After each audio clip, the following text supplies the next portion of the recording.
Father. Thank you, Mr. President, and everybody here this morning.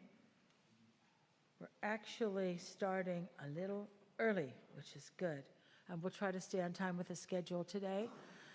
So there's going to be a certain amount, if you came yesterday, there's going to be a certain amount of repetition, partly because of the subjects you guys asked me to talk about, and but also because you will find that everything is interrelated in Orthodoxy. I remember this especially from being a student at the School of Theology.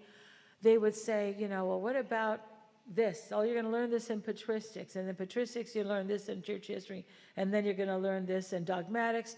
Everything is interrelated. So there's going to be a certain amount of repetition. But as the Greeks say, repetition is the mother of learning.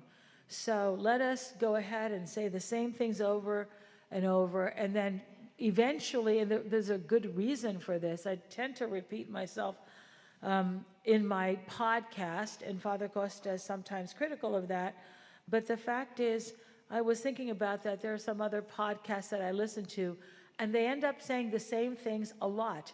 And so what happens is after a while, when somebody calls in or writes in to ask a question, you find that you can answer the question because you've heard the response yourself so many times. So I'm hoping that that will happen for you and that things begin to gel for you and click within your mind. And you begin to think differently. This is the most important thing we can do, is that we have to learn to think Orthodox, to think differently.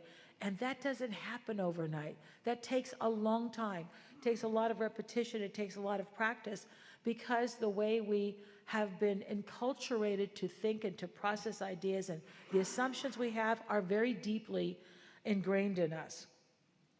So we're going to start today. We're talking about the Orthodox Phronema, which is something we talked about yesterday.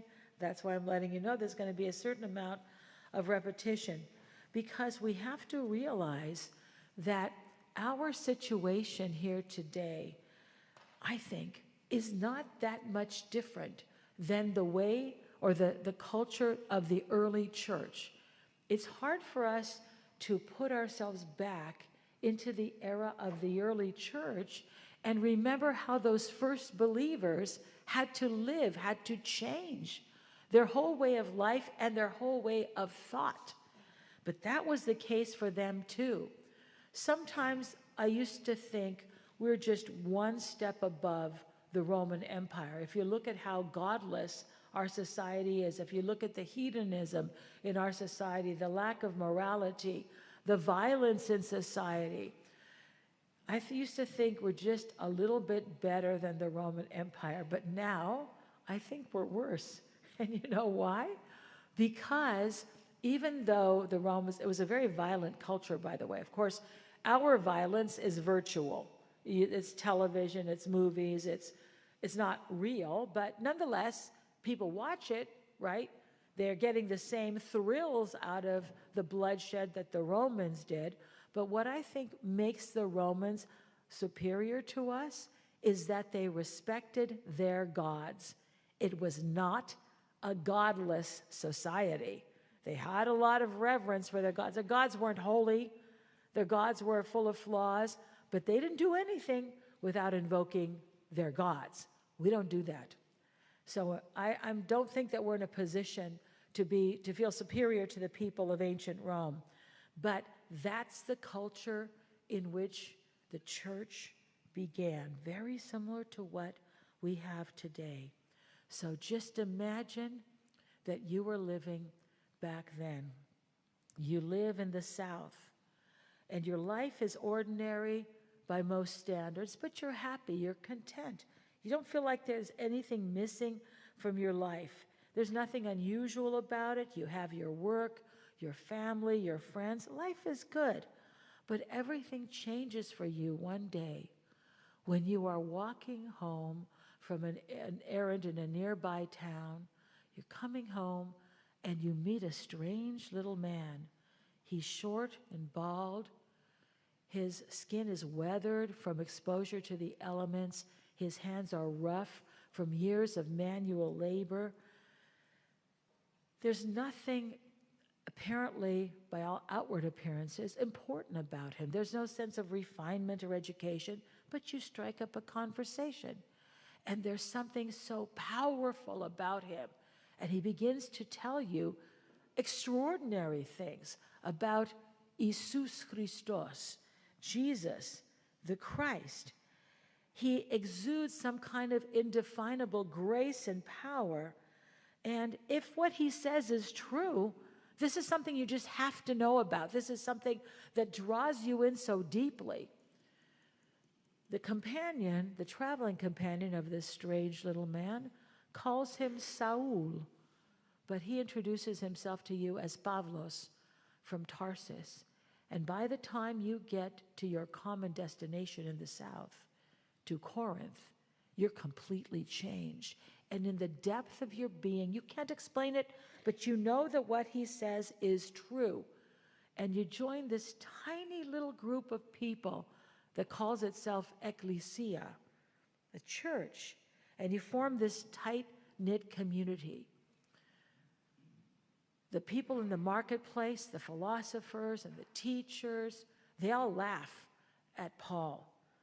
But he comes to you and your little group every day and teaches you about Jesus of Nazareth, and you are eyewitnesses to the most extraordinary signs and wonders. There's this outpouring of this thing that they call the Holy Spirit. Your family thinks you've literally lost your mind to believe that a crucified criminal is actually God? Are you crazy? Are you insane? No God would come down from Olympus and become a Jewish rabbi in Palestine of all places, and then die on a cross of all things. If he was really a God, he would be born a king and live in a palace. There's something wrong with you. Maybe we have to take you to the temple and see if they can say some prayers over you and get this spirit of delusion out of you. Your family can't understand it. But you go to this church, this group, every day, and you learn from St. Paul. What's your connection to this faith? How do you know anything about it? Are there YouTube videos you can watch? Influencers to listen to? Are there books, pamphlets? You have nothing. You know nothing except what is conveyed to you by one person. In this case, it's Paul. But the same thing happened all around the Roman Empire, countless communities that were taught by apostles. The apostle is your link to Jesus Christ. He is the only source of information you have about Christ. And the teaching is oral. They're not writing books, publishing pamphlets, passing out leaflets. There's nothing like that. You have no canons of the church. You have no fathers of the church. You have no lives of the saints. You have nothing except oral, apostolic teaching. That's the roots of the Orthodox Church. That's why we are so committed to preserving apostolic teaching unchanged. That's the foundation of the church. Now, eventually, other apostles will come through Corinth, and you'll learn from them, and you'll learn about things that Jesus said and did and all these other things. But I want you to understand that for the first few decades of the church, there were no writings. There was the Jewish scriptures, because this is a Jewish sect, by the way. They have the Jewish scriptures, but there was nothing else. So people preserved apostolic teaching, and St. Paul talks about this in his letters. He says, hold fast to the traditions. I'm so happy that you're keeping the traditions which you have been taught, whether by word of mouth or by our letter. So those things were absolutely essential in the early church. Now, when they were taught, when those first living as the early church did, and they're not. The only church that has preserved apostolic Christianity is the Orthodox Church. Others are trying to recreate it. They know that there's something missing, or throughout, really, especially since the Protestant Reformation, there have been constant efforts to return to the early church, let's go back to how it was in the early church. And they try. And I think people are sincere. They're completely sincere, especially during the Reformation, when they realized how far the Roman Catholic Church had strayed from the ancient faith, from the ancient way of life, from the practices, from the polity, that is the structure of the church, the way the church functioned, the corruption, extreme corruption in the Roman Catholic Church. The Reformers understood this, so they tried to return to the early church, but they couldn't. Why not? They didn't have the Phronema of the early church. Phronema is the mind, the mentality, the worldview, the way of thinking of the early church was lost in the Latin West. All of the Protestant reformers were children of the Catholic Church. They thought like Roman Catholics. They had the mind of medieval Latin Christianity. They couldn't think any differently because that's how they were trained. That's the culture in which they were raised. They had lost the understanding of what it means to be an early Christian. That is, you follow the teachings of the church without changing them. Well, the Roman Catholic Church, the Latin Church, had changed so much, and they were using human reasoning as the basis for their theological changes, and they were using the papacy as the excuse for the theological changes which they introduced. That didn't exist in the early church. So try as they might, when they read the New Testament, they couldn't place themselves back in the life of the early church because they lacked the Phronema. You see, it's not enough just to have the books. You have to have the mind of the church. You have to think like the early church, to be like the early church. And this is what they lacked, and there was nothing they could really do about it. There's something else that's a problem, and that's this. The writings of the New Testament do not contain everything the early church did and believed. It's not meant to be an encyclopedia, as if it's not there, we're not going to do it or we're not going to believe it. I gave the example. Did I tell you about the Wednesday, Friday? Did I tell you that yesterday? No, I didn't. So I've been talking so much I don't remember what I said. I'll tell you about the Wednesday, Friday fast, okay? Because there's an assumption that Protestants make. Listen, if it's not in the Bible, listen, I'm completely sympathetic to the position that the Protestants took in the Reformation. I'm completely sympathetic to that. And here's why. They were saying, well, where is this in the Bible? They saw all the developments, the doctrines, purgatory, and about the papacy, and all these things that had developed and built up and created massive problems in the Roman Catholic Church. And by the way, before the Reformation, there was a tremendous period of upheaval. And by the way, a lot of Roman Catholics wanted to and tried to reform their church. Some of the monastic movements, like in the 13th century, like the Dominicans and the Franciscans, these were all movements to purify the church and reform the church, but it had grown so unwielding that they really couldn't change it. There were a lot of movements, and in the century prior to the Reformation, there was a period of time that there were 2 popes, and then for a short period of time, there were 3 popes. It's called the Western Schism. There was a division within the Catholic Church over who's the real pope.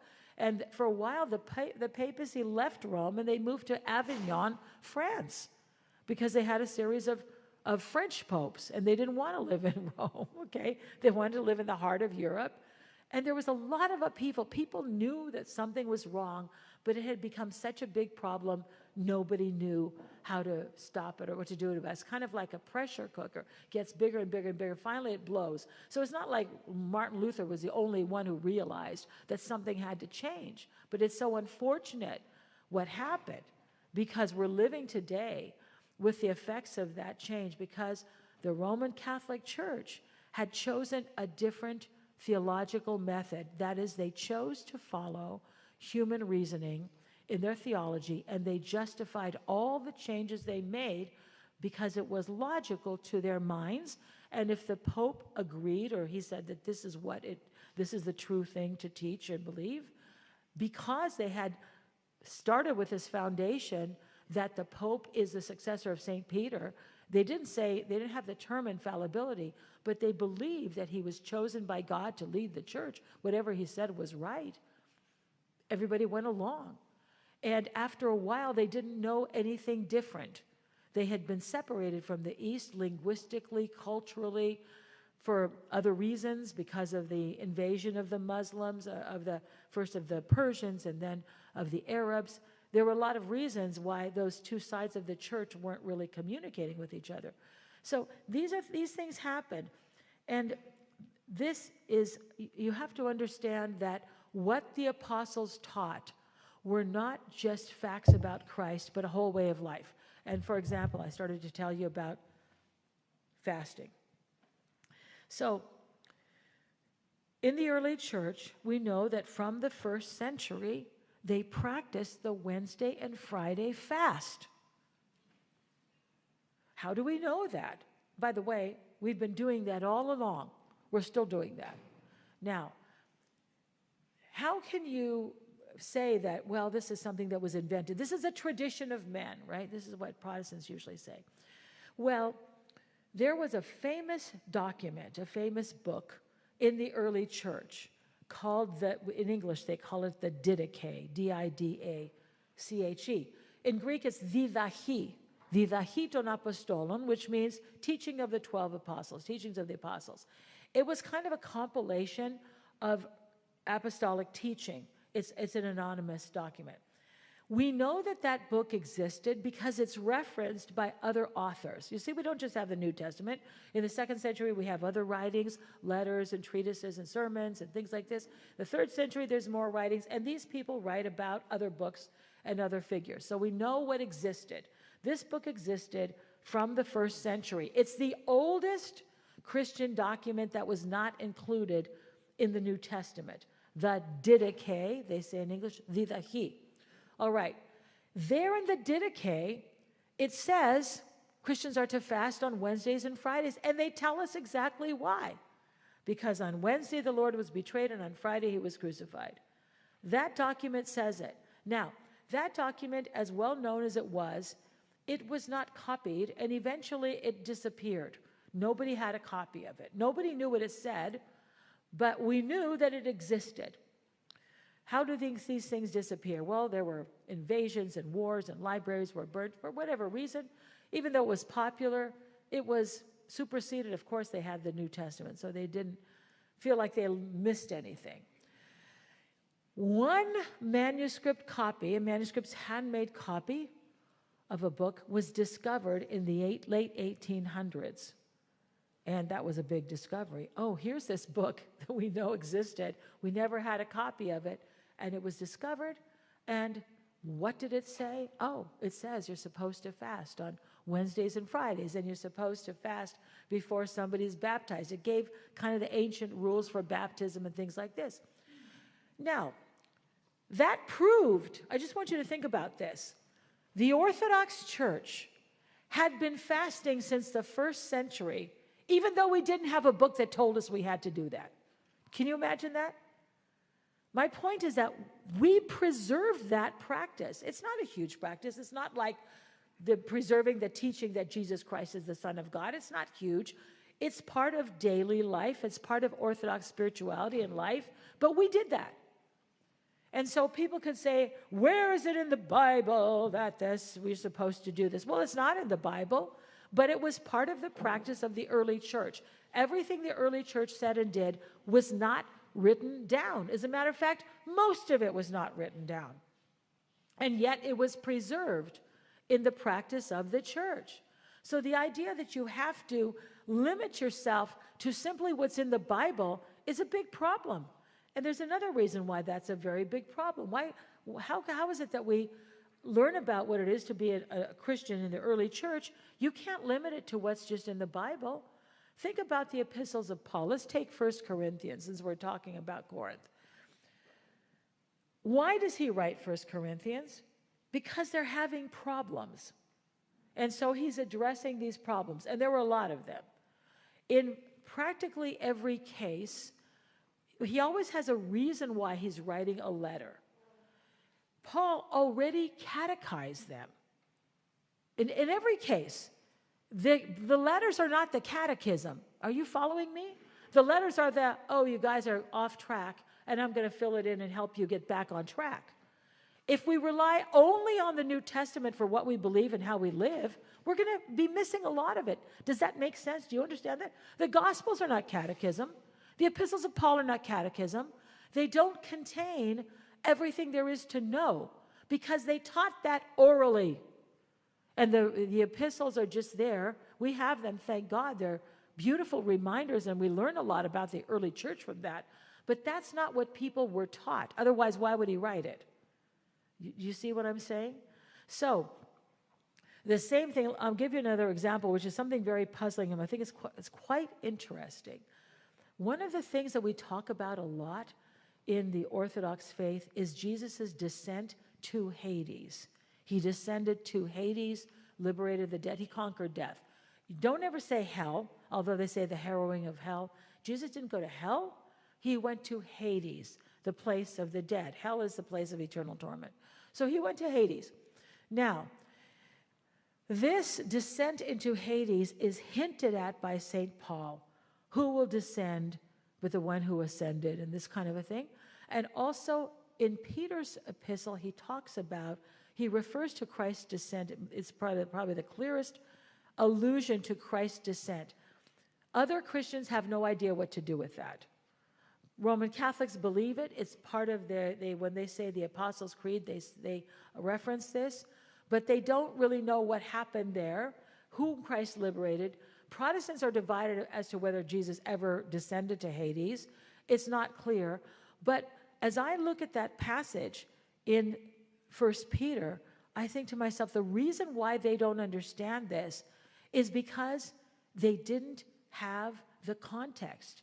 When Peter was writing it, he's not writing to explain to them how Jesus descended. He's just referencing it. They already knew about it. It had been explained to them in the church. Can you see my point? So that's why tradition is important. Tradition isn't just, what we serve, shish kebabs or the church festival or something stupid like that. Tradition is the foundation for everything. And included in tradition were things that end up in the scriptures. But the church lived on tradition before anybody wrote any books. The church survived on oral teaching and the teachings of the apostles orally for a very long time. And we find this very difficult to understand. And we have the feeling like if it's true, we ought to be able to find it in writing, right? Okay, and then people will ask us, they'll challenge us, well, where is the earliest written account of? Oh, the prayers to the Virgin Mary, icons, whatever it is, fasting, where's the earliest written account? Well, you know what? When the Didache was rediscovered, did any Protestants say to us, oh, maybe you guys were right all along. The early church did practice fasting on Wednesdays and Fridays. Did we get any credit for that? Of course not. They'll just move on to the next thing. Prove this, prove that, prove the other, prove this, prove this. Well, we can't prove it. We can't prove it, but we know it to be true. And every once in a while, something like this happens, like the discovery of the Didache, to prove that what we passed along orally was true. Do you see my point? We must never let anybody make us feel that we're inadequate because we cannot prove something with a document. Because the early church didn't write a lot of documents. There's a lot of reasons why the early church did not write documents. Okay? First of all, people did not trust writing. Writing could be altered. What would you rather have? Would you rather have me here telling you about Jesus Christ or the apostles, or the apostle Peter coming in and telling you himself? Obviously, Peter, obviously the real thing. But what we're doing here, when we talk about tradition, is the people experienced the apostles themselves. And by the way, there were more than 12.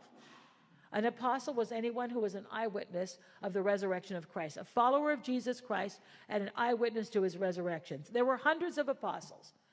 Today we use the term to mean just the 12. But in the early church, there were hundreds of apostles. They were constantly traveling. People were talking to them, learning about Christ.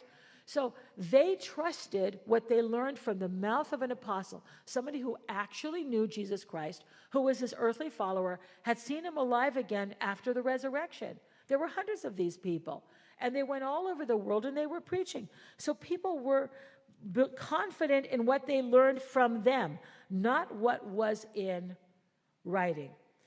That too requires a mental shift.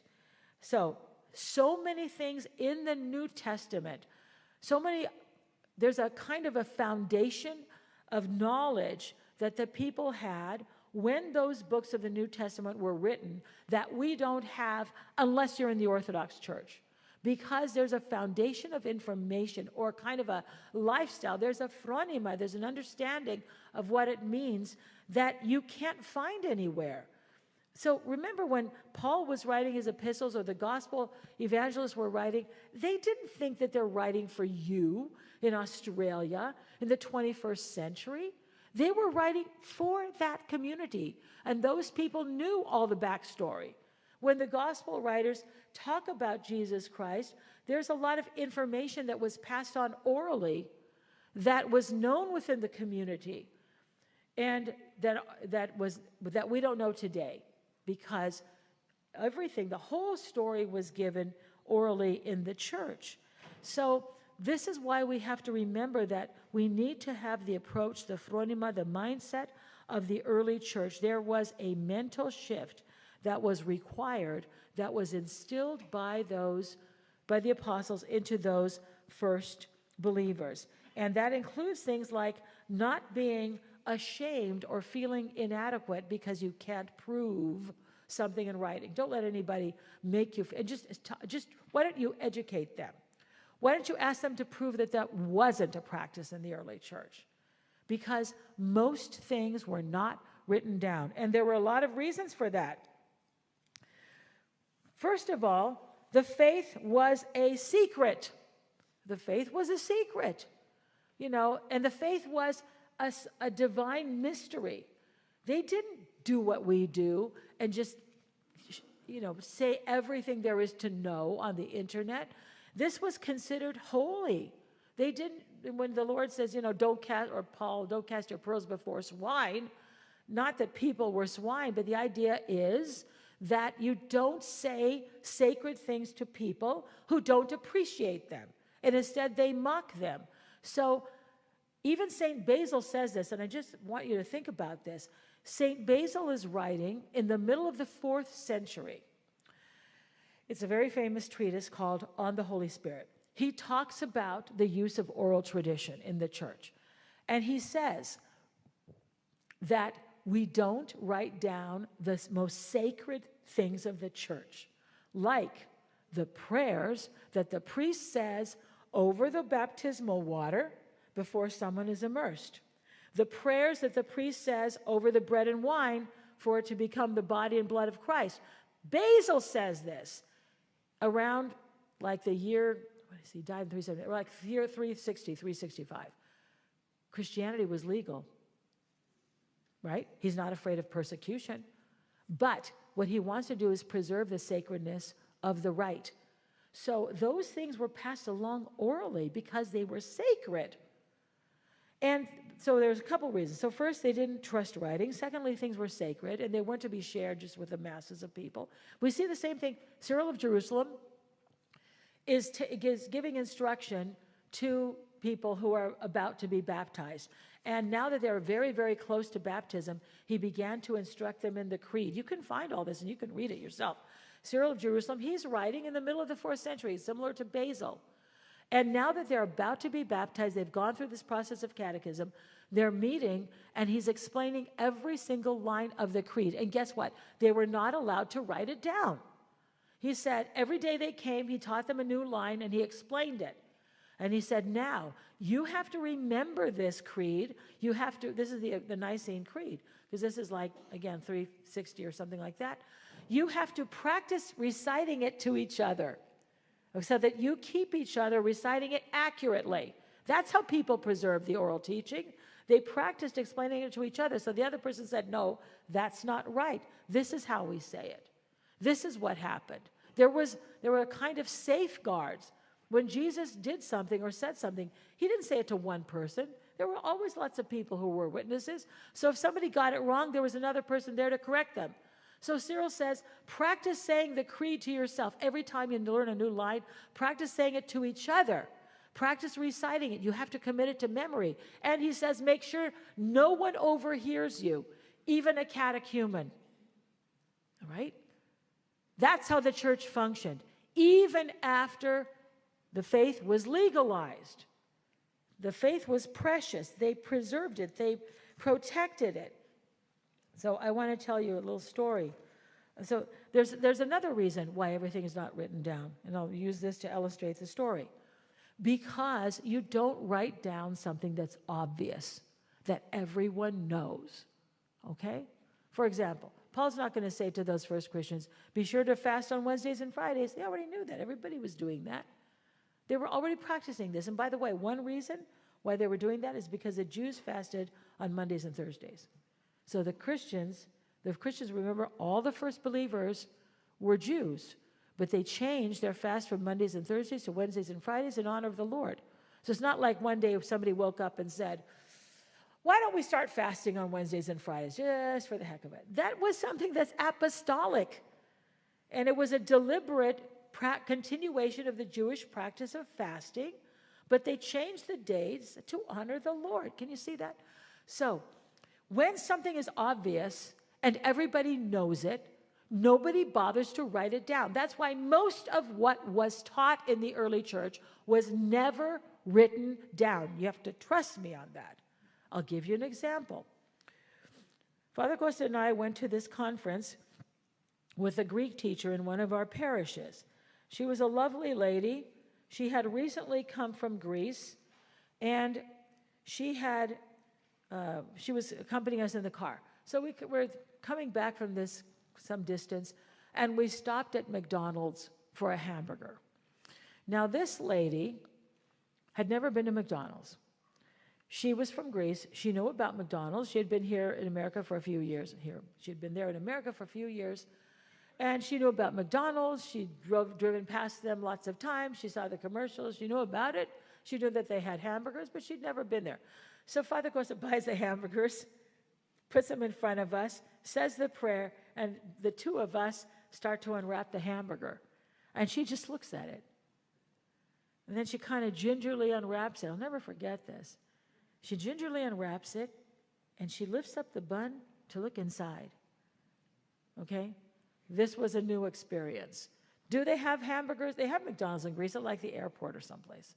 That's not their go-to fast food. Their fast food is a little souvlaki stick called kalamaki. Okay, that's their fast food. She, never experienced this. So the point is this. If you were to write a novel today, and you say these characters stopped for a hamburger, you wouldn't have to explain what a hamburger is. But let's say 2,000 years from now, somebody's reading your novel. They're going to go, gee, I wonder what a hamburger is. Why didn't you think you needed to explain it? Because it's obvious, because in our culture, everybody knows it. Do you see my point? That's why most of what the early Christians were taught was passed along orally. They learned it in church. They learned it from the apostles. Nobody bothered to write it down. Why would we write down that you have to fast on Wednesdays and Fridays? Everybody knows it. So it's this kind of thing. You don't write down the obvious. You don't write down. Now, the Protestant idea is, well, you have to memorialize it. You have to have a document. That comes from the Catholic Church. Everything is in a document. Everything's explained. Everything's clarified. Everything's defined. That's the Western mentality. That's not the early church mentality. That's not the Phronema of the early church. So the oral tradition is very important in the early church, and it's reliable because the teachings of Christ were repeated. His actions were important, and they were memorable. When people experience Jesus Christ, and by the way, the last person to have been healed by Christ died in the reign of Hadrian. You know how long that is? That's like 120. The last person to have been healed by Christ. Because we think of it, well, I'll tell you something. My students I would talk to them about, oral traditions and things like this. And they thought, well, the Gospels, they can't be accurate because if the Gospels were written, we're not sure exactly when they were written, but the earliest would be the 50s, maybe the 60s or even the 70s. After the apostles start to die, like they were put to death by Nero, Peter and Paul were put to death.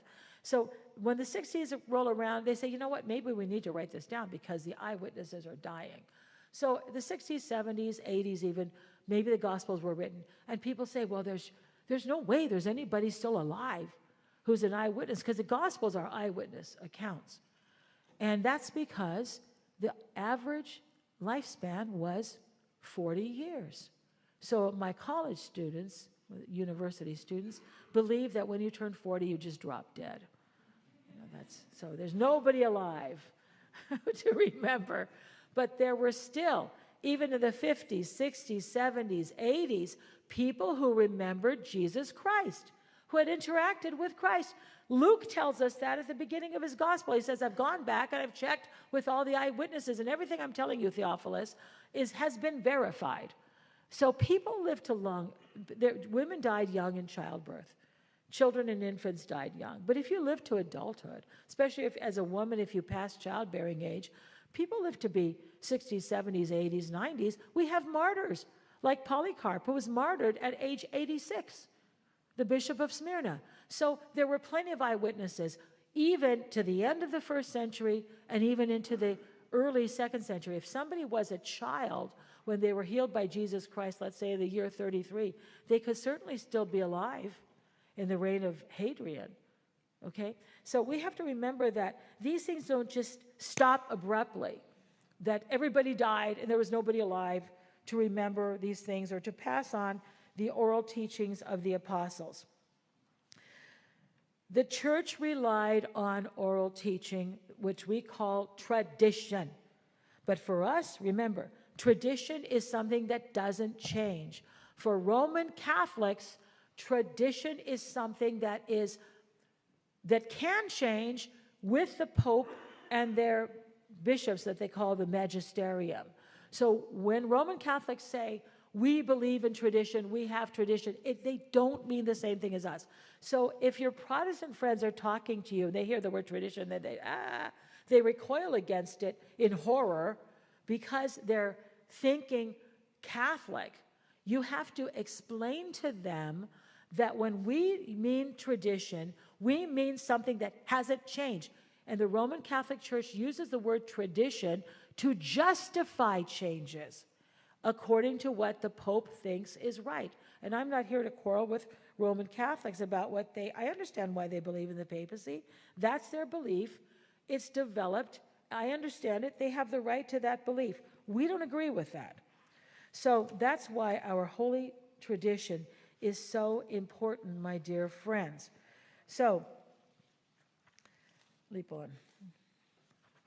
Orthodoxy is all about preserving apostolic tradition unchanged, and we have to get used to the idea that we cannot prove these things, everything we believe, but we don't need to. And I don't care. You don't want to believe it? Don't believe it. We know it's true. So you have the example of the Didache and the Wednesday, Friday fast. I'll give you another example. And this has to do, again, every once in a while, we get some kind of confirmation that the oral tradition is true. But that's just kind of a bonus. That's a little cherry on top of the sundae when we get that. But it doesn't make any difference if somebody's already convinced that tradition is wrong. And you just have to do everything, only things that are in the Bible. But now that you know that the Bible does not contain everything, just think about this. I think I mentioned this yesterday. Remind me if I forget to tell you about the other thing about tradition. When Jesus was on the top of the mountain and he said to the disciples, this is called the Great Commission, everybody knows it. All authority in heaven and earth has been given to me. go and teach all nations, baptizing them, etc. Teaching them to observe everything I commanded you, and lo, I am with you to the end of the age. Teaching them to observe. Where was that written down? Jesus didn't write anything down. He's telling them to follow oral tradition. The content of that was what the apostles taught. That's what was passed along. That we're following. If you want to follow the Great Commission, you don't just baptize people and send them off to be followers of Jesus. And he didn't ascend into heaven and say, oh my gosh, I forgot. Here you go, guys. Here's a Bible. You can figure it out all for yourselves. Right? He's expecting them to teach his traditions that he had taught the apostles orally, to continue to teach exactly what he taught them. Now, I'll tell you something that goes on in the universities. Today, there's a lot of people are looking for ways to embrace what they used to call multiculturalism, which really isn't about different cultures. It's about accepting everything that's divergent from the norm, even things that are kind of perverse. Everybody wants to be able to justify what they believe by citing the Bible, because the Bible is the authority, right? So what they will say is that what John taught is different from what Paul taught. So, for example, the cross. Paul talks about the cross as the humility of Christ. John talks about it as the glory of Christ. Oh, so John and Paul weren't teaching the same thing. Matthew has his thing, and John has his thing, and Luke has this thing. But the fact is, the apostles all taught the same thing. The same thing. Today, when Bible scholars and theologians try to promote their ideas, they will assume that the apostles behaved the same way that they did. They have their ideas. We talked yesterday a lot about using human reasoning. They have their ideas. They concoct theories and concepts and theologies in their mind that make sense to them, and then they teach it. And they assume that that's perfectly okay, and that's what the apostles did.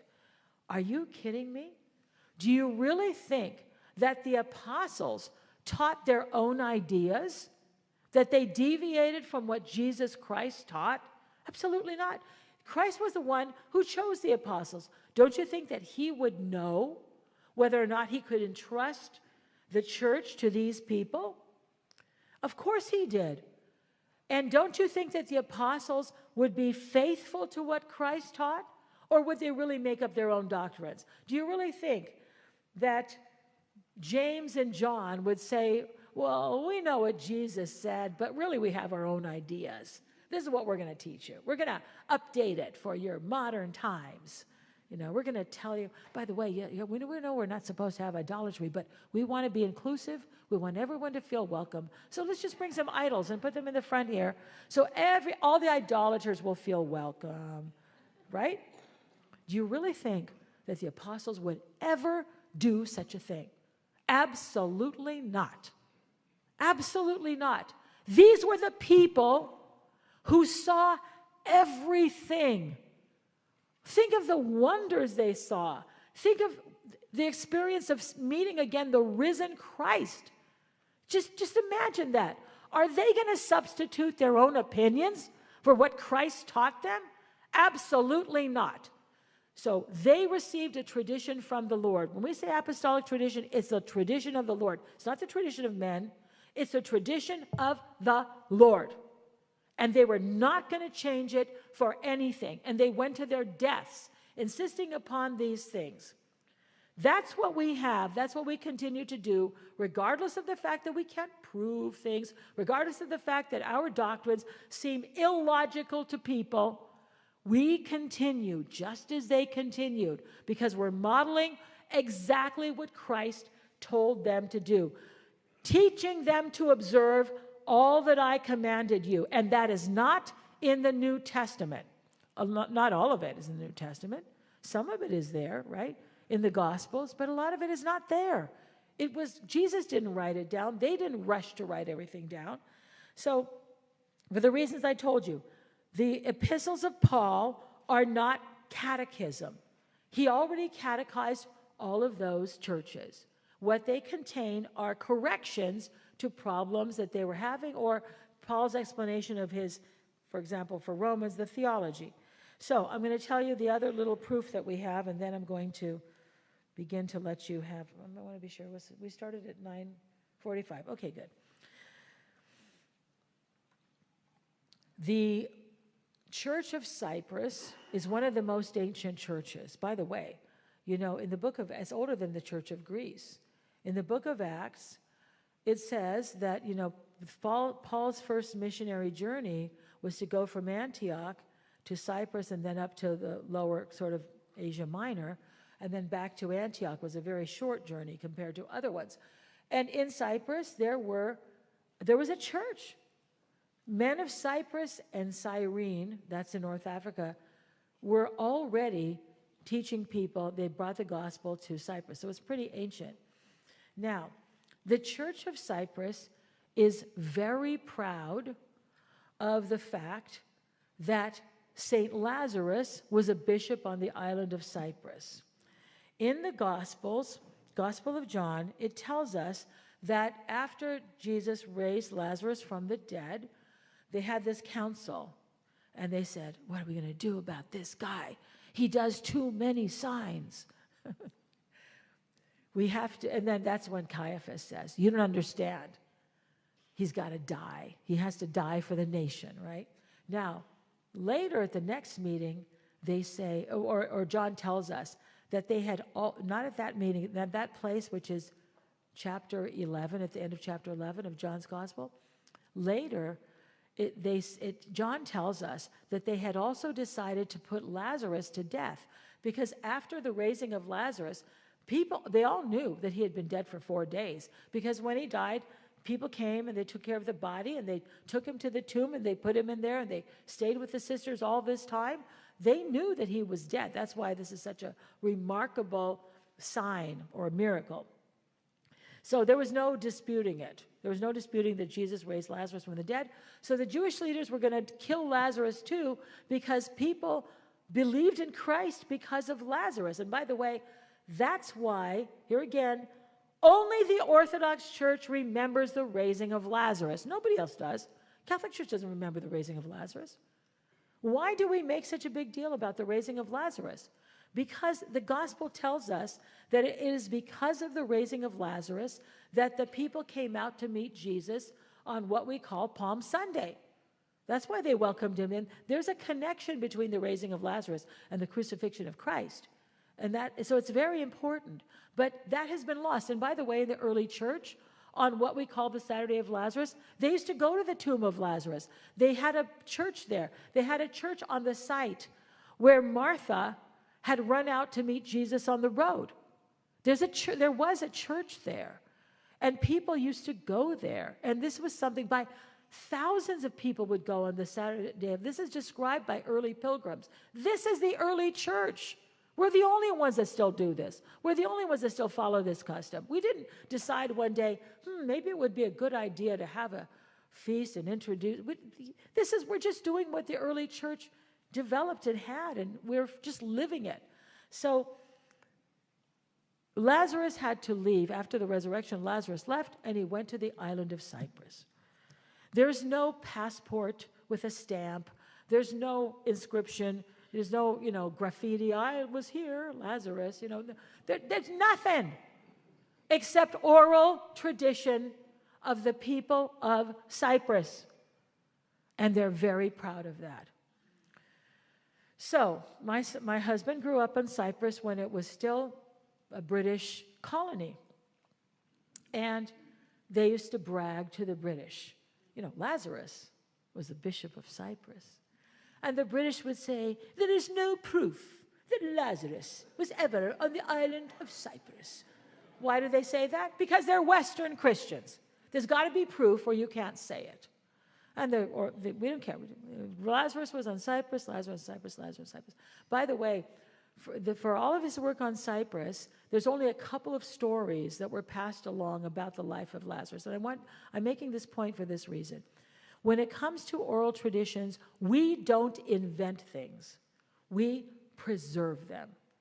If we were to invent stories, because a lot of that happened, I understand why people in the West are skeptical, because there's all kinds of fanciful stories that were invented, like fairy tales, about saints in the West. We don't do that, because we believe in preserving tradition unchanged. If we had a custom or a habit of inventing stories, there would be lots of stories about Lazarus, but there aren't. There's just a couple that are still told by people about St. Lazarus and something that happened, on the island of Cyprus. Just really 2, maybe 3. Somebody told me a third one, but that's it. If we were inventing stories, we'd have all kinds of stories about how Lazarus went here and touched this person and they came to life, or did this or that. We don't have that, okay? So there was no proof. Now, there is a church of St. Lazarus in the city of Larnaca, and it's a very old church from the 800s. It was built by one of the emperors, Leo. Now, we know that he built this church. Now, that church, which is still standing, that's where one of my friends in San Diego grew up around the corner of that church. That was his parish church. In the 1970s, there was a fire at the church, and they had to dig underneath to put beams to support the structure while they did the renovations and repairs of the church. Well, when they dug underneath, what did they find? It was a Roman cemetery from the 1st century, and directly under the altar was a big sarcophagus, that's like a stone coffin, and when they lifted it up inside, there was a box of bones that said, 4-day friend of Christ. The bones of Lazarus were under the altar of the church. The priest, I know this because of my friend who grew up there, the priest was wondering whether or not that church had ever been consecrated, because when we consecrate a church, we put some of the relics of the saints in the altar, unless the church is built directly over the tomb of a saint, like the church of St. Peter in Rome. Constantine built the first church directly over the tomb of St. Peter. So there was no proof, except that the Orthodox Christians of the island of Cyprus said for almost 2,000 years, Lazarus was the bishop of this island. And then in the 1970s, there's your proof. You see what I mean? Now, what happened was Leo, the Emperor Leo, had taken most of the relics of Lazarus. It wasn't the whole skeleton, just most of the relics. He wanted to take them to Constantinople, where he built a church of St. Lazarus, put the relics there. But he left some for the people of Cyprus he didn't take all of them. But isn't that something? Now, why wasn't that forgotten?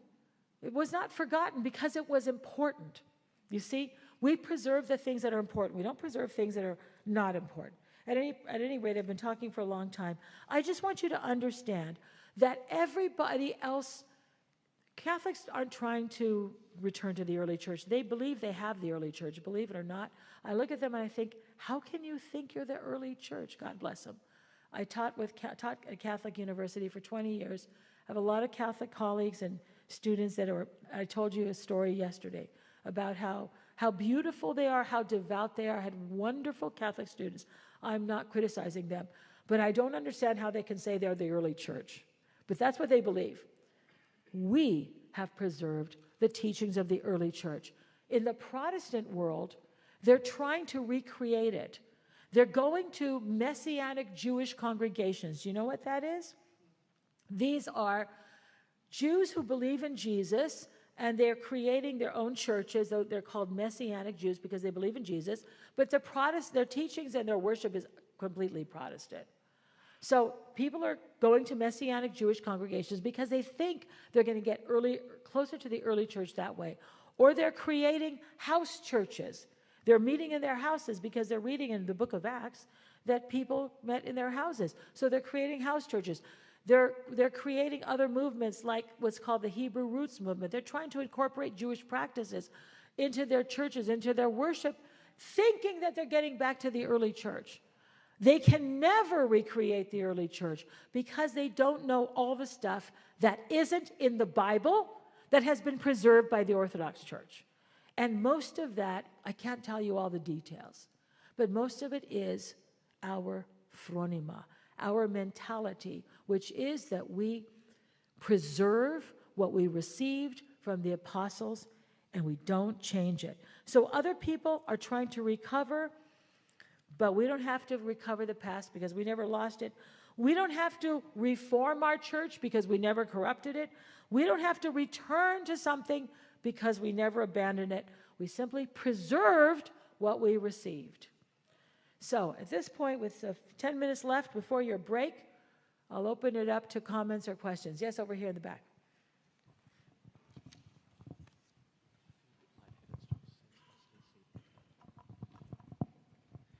Thank you, Dr. Jeannie. Oh, by the way, let me just say one thing. The question here about the link between Phronema and salvation, we're going to talk about in the next one when we're talking about salvation. Okay? Go ahead.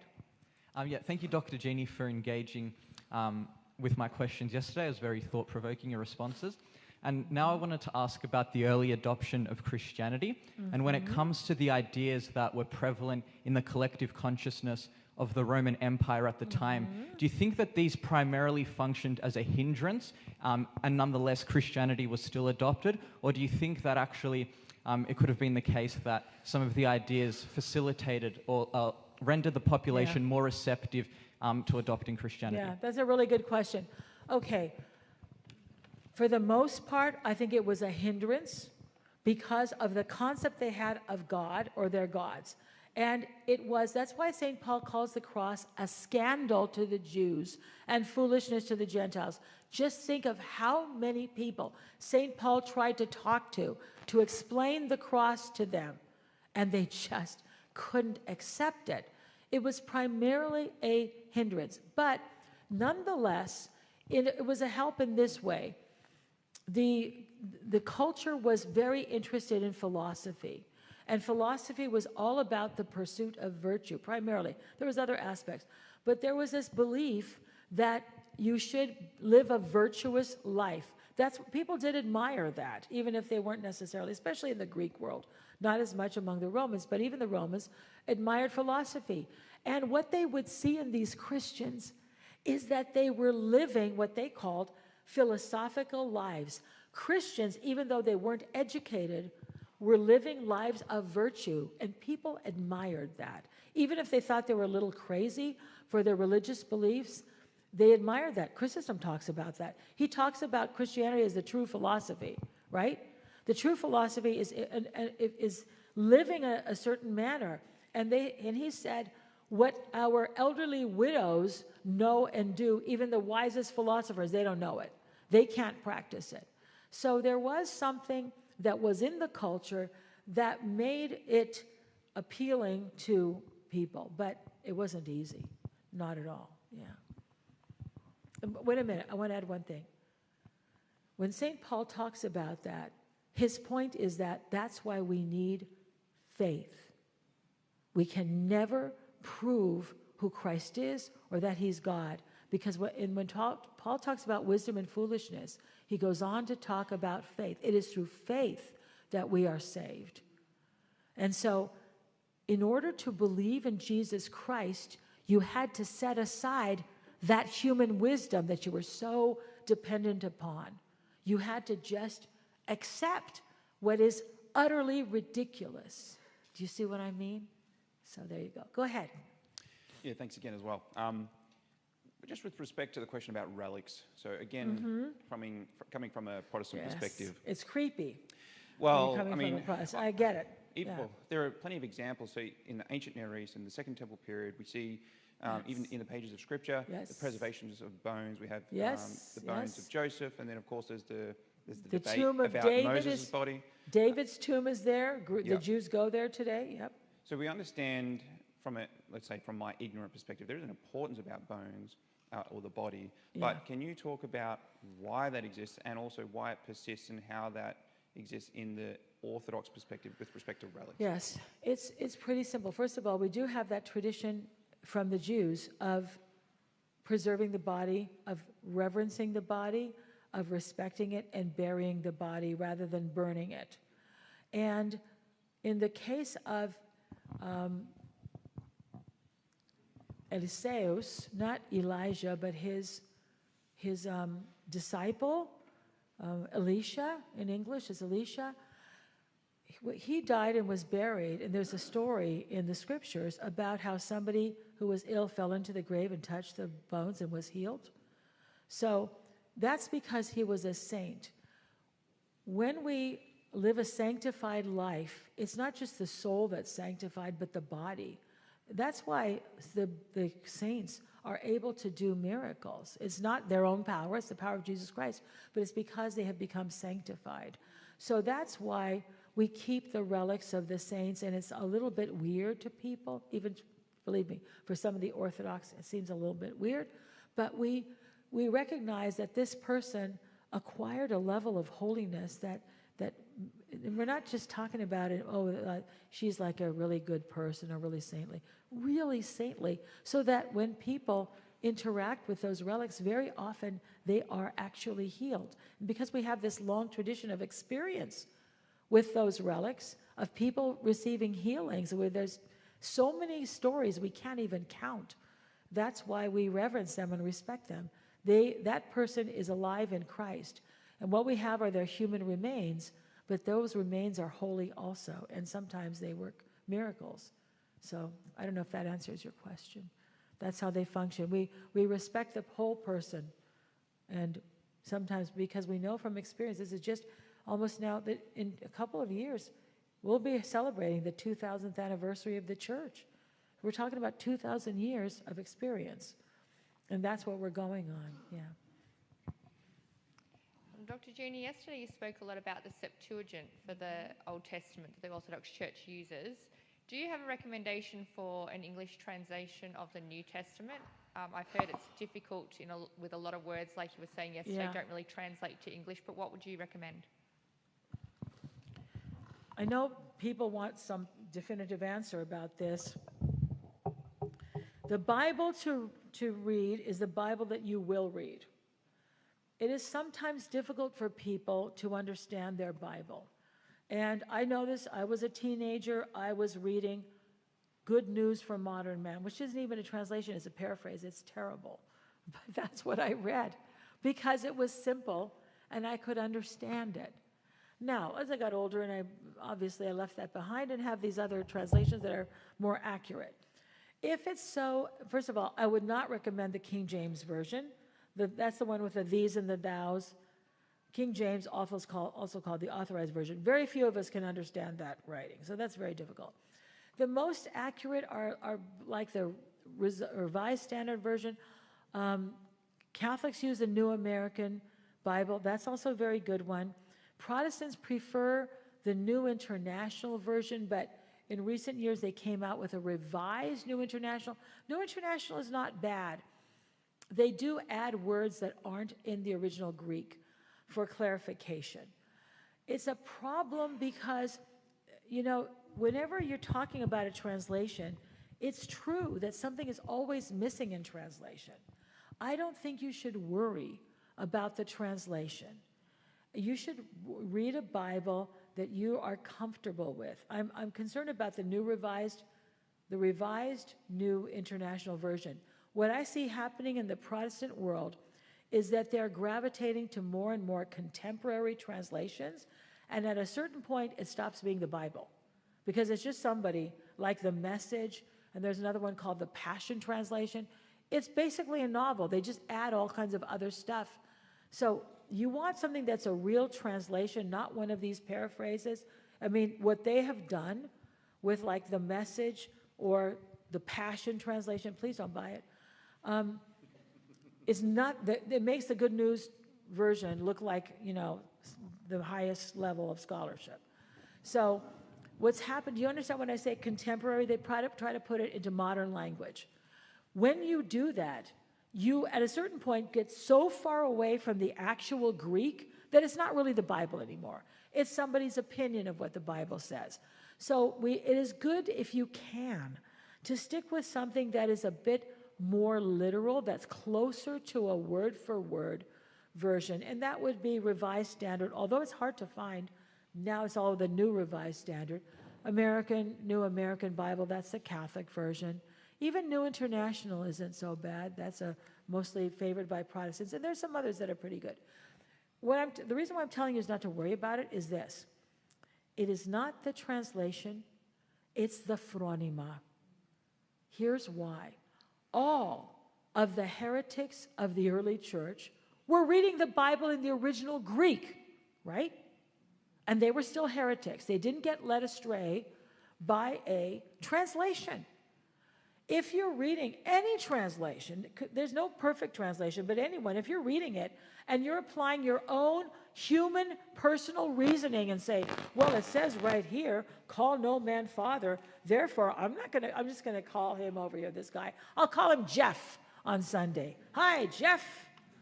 Because it says, call no man father. If you're applying your own mind and your own opinions and your own reasoning to the Bible, it doesn't matter if you're reading it even in the original Greek.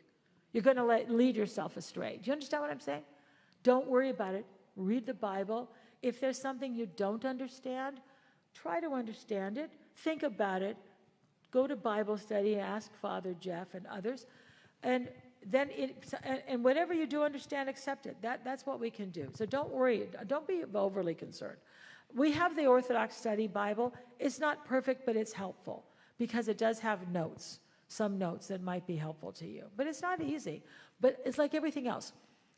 The more you do something, the better you become at it. The more, if you want to learn how to swim, just do a lot of swimming. You're going to get better at it. You want to learn how to knit, do a lot of knitting. You'll become an expert.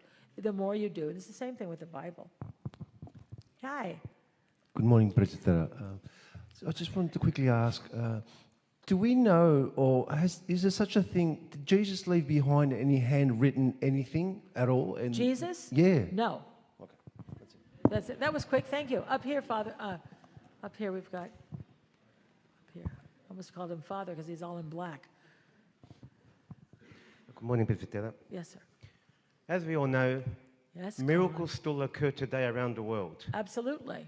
For example, one that comes to my mind, President, is a miracle that happens on the 15th of August on the island of Kefalonia, Okay, where let's hear snakes about it. come out with a snake. Oh, the snakes come out. Yes. Yes. So my question to you I is, saw the snakes. yes, my question to you is, the miracles that happen in the Orthodox world around the world, are these another example of the passing of an oral tradition? I mean, these miracles are passed on orally to the villagers, to the witnesses. They pass them on to their children and so on. Is that another example of the passing of oral tradition? How do we maintain oral tradition today? Is it through these miracles, through these stories? I don't think we can pass on oral tradition today because the oral tradition was what people learned from the apostles. That was incorporated in the life of the church. It's a really good question because I didn't think to explain that. Thank you, Con. When we talk about oral tradition, we're talking about what the first Christians were taught. And then some of that, of course, ends up in the New Testament and the Gospels and the epistles. But the rest of it is kind of, what can I say, incorporated into the life of the church. So we pass on oral tradition when we live the life of the church, our liturgical cycle, our fasting cycle, our spiritual practices are all from the era of the early church. That's how we're passing it along. Do you understand what I mean? So, and I'll give you an example of something that, again, is kind of hard to explain unless you recognize that the church, when I'm chanting on something like, let's say it's Great and Holy Friday, or the day before, the royal hours of Great Friday or Christmas Eve, we read a lot of Psalms and so there's scripture readings that are prophecies about the birth of Christ before Christmas or about the crucifixion. Those particular readings are there because the church, the early church, recognized those as important prophecies that were fulfilled by Christ. So the ideas of the explanations of those prophecies that were taught to the first Christians, because they were reading the Jewish scriptures, when they would go through the Jewish scriptures, they would explain, this psalm is a prophecy about Jesus Christ. This reading is a prophecy about Jesus Christ. They were taught that. But that knowledge was then taken by the church and put into the liturgical life of the church. It's not like somebody sat there and said, gee, we're going to have a service for Good Friday. What should we include? They didn't have to think about it. That was something that was already part of the life of the church. Are you following me? That's how the oral traditions and the oral teachings have been very subtly incorporated into the life of the church. So when we live the life of the church, we're already living the oral tradition. But we can't pass it on orally because it's already there, and we weren't the ones who heard the apostles. So I will give you another example. On Great and Holy Week, Palm Sunday evening, the church remembers Joseph. Do you remember that? Do you go to church every night of Holy Week? I sure hope so. Joseph. Why Joseph? Because the Jews understood Joseph, the first Christians understood Joseph to be a type of Christ, a foreshadowing of the person of Christ. No other church thinks about, I'm talking about Joseph of Genesis, whose brothers sold him into slavery, who betrayed him. There's a lot of commonalities between that Joseph and Jesus. And the church knew that, and they used to talk about that. Jesus is the fulfillment of a type of Joseph. And Joseph is a messianic figure to the Jews. Now, no other church remembers Joseph on Holy Week. The Jews believe that there were going to be some of them still believe, two messiahs, a suffering Messiah called son of Joseph. In other words, because Joseph was a righteous man who suffered unjustly, and there's going to be a Davidic Messiah, a victorious Messiah. The Jews could never understand why the Bible has a suffering Messiah, a pierced Messiah, a dead Messiah, and then they also have this glorious King Messiah who will reign forever. So they said, this doesn't make sense. There must be two Messiahs. First will come the son of Joseph, who will suffer, and then will come the son of David, who will be victorious. We know that those two aspects of the messianic prophecy were fulfilled in one person, Jesus Christ. What other church remembers Joseph on Holy Week? Nobody. Why do we have it? You don't know why it's there. Now you know why it's there. Can you see how ancient that is? That goes back to the first Christians who understood what Joseph represented. Do you understand? Do you see what I'm saying? So it's very hard to explain these things, but I hope you're getting it. Go ahead. Hi, Presbyter. I would like you to explain a particular phrase in your book, Thinking Orthodox, from a topic called Tradition as Living Communion and Community. I'd read the whole paragraph if it's okay. It's been quoted from Ioannis Karavidopoulos, if that's all right. Yes, okay. What we call tradition in the Orthodox Church, in a sense which is utterly misunderstood and misrepresented by non-Orthodox theologians, is nothing else but the life experience of the Holy Scriptures by the Church within its age-long history. Since tradition is life, namely the act of receiving and handing down the treasure of faith, it is not in any way a static and emaciated affair, but has the essential features of a living organism. Right. Now, from here on, I'd like to explain this. Movement, progress, assimilation of the environment, its transformation, and finally, elimination or rejection of particular elements which have lost their organic relation to the living body of Christ. Thank you. Okay. I think the question is, you've asked, or you said many times that apostolic tradition preserved without change. Preserving without changing it. And this is talking about you're change. talking about, so what do we mean then by apostolic tradition? We mean that preserving it without change. We're talking about our doctrine, our spirituality, our practices. Obviously, in the life of the church, there have been some changes that have occurred, mostly liturgical. For example, we didn't always receive communion on a spoon. But we have to understand that while there are times, by the way, there's different changes. There are things that are done in the Church of Romania that are not done in the Church of Greece. There are cultural adaptations that are made for the Orthodox in Alaska that aren't part of the Church of Russia. That's not what I'm talking about. The church always adapts to the culture. That Orthodoxy was brilliant about that. We always adapted to the language and the culture, but we didn't change the inherent meaning and purpose and practices of the church. We never said, oh, well, you guys, you only eat fish, so you don't have to fast. See what I mean? So there is a living element to tradition. And just as I'm here today trying to relate what we do to your life, the church has always done that. But we don't change it. And we don't conform to the culture by changing the essence of the teachings or the spirituality or the practices. But the church, yes, in its wisdom has made some changes. And I think the spoon is a good example of that.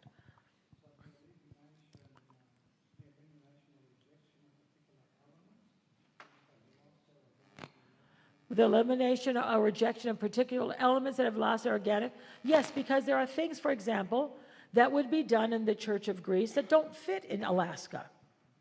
You see? So that's what we mean. But that doesn't mean that, because this is what people are saying. You need to change. Look, the church changed. Only for 1,000 years we've been using the spoon. Therefore, we should have changes. Therefore, we should have women priests because the church changed. Is that the same thing? Can you talk about, there are certain things that must be done for purposes of preserving the sacredness of the rites. There's a lot of things that have to be done at that time. I think I told you last night about the fact that during Soviet Russia, women were baptizing the babies. They would go to the church, they'd find the kolim vitra, the baptismal font, they'd fill it with water, and they'd baptize the babies because there weren't enough priests. So they can't do that today. That was an accommodation to the culture at the time, but they weren't changing the faith by doing that. We can't use the fact that the church does have a living tradition of accommodation to culture and times, to use that to excuse and introduce gay marriage, because that's the argument that's being made. That's why I keep saying without changing it. Those changes have not fundamentally changed the Orthodox Church. Okay. We have a lot of questions, and I'm sorry we went over. Are we going to take you have tea time or coffee time in Melbourne?